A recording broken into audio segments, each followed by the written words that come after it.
O Dia do Trabalho é comemorado no Brasil e em várias partes do mundo hoje, 1º de maio. A homenagem é feita anualmente por causa da greve ocorrida em 1886 na cidade de Chicago, nos Estados Unidos, em que milhares de trabalhadores cobraram a redução da jornada de trabalho para 8 horas.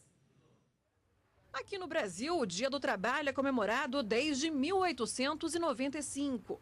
Mas só em 1924 que a data se tornou oficial, com a edição do Decreto 4.859 do então presidente Arthur da Silva Bernardes.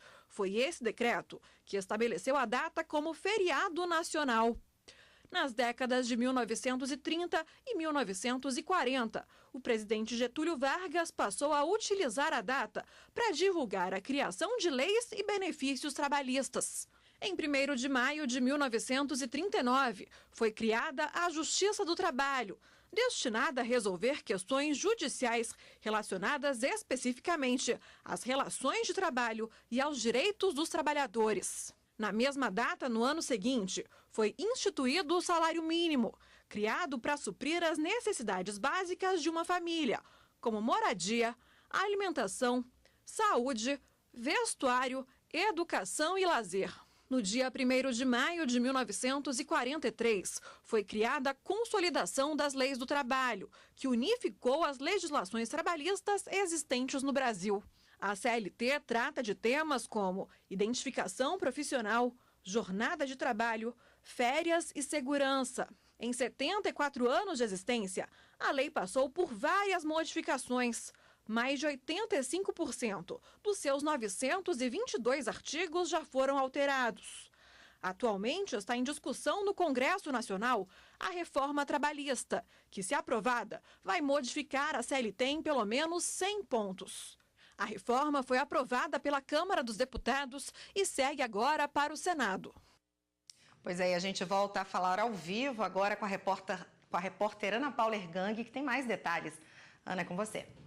Alessandra, a reforma trabalhista já foi aprovada na Câmara dos Deputados e agora segue para votação pelo Senado. E é sobre esse assunto que eu converso agora com o advogado Gáudio Ribeiro. Doutor Gáudio, se aprovada a reforma trabalhista, pode modificar mais de 100 pontos da CLT. Então vamos falar sobre alguns desses pontos. Com relação às férias, por exemplo, como é que fica?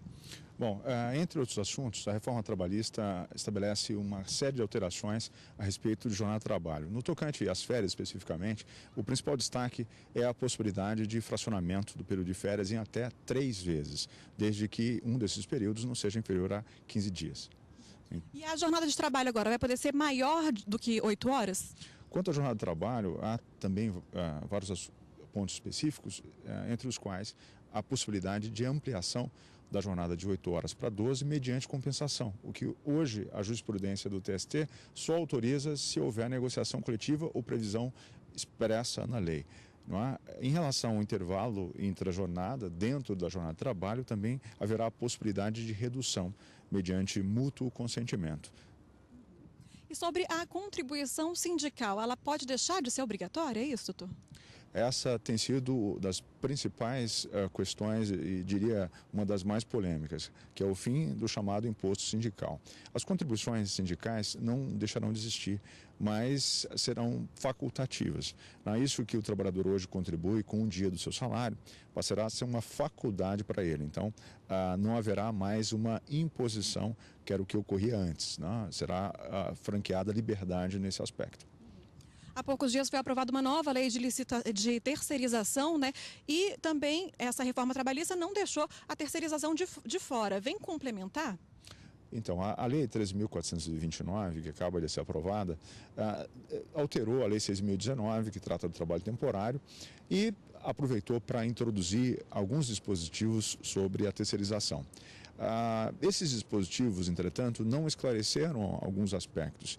E o projeto que altera a CLT também pretende esclarecer alguns pontos. Por exemplo, a Lei 13.429 não deixa clara a possibilidade de terceirização em atividade fim.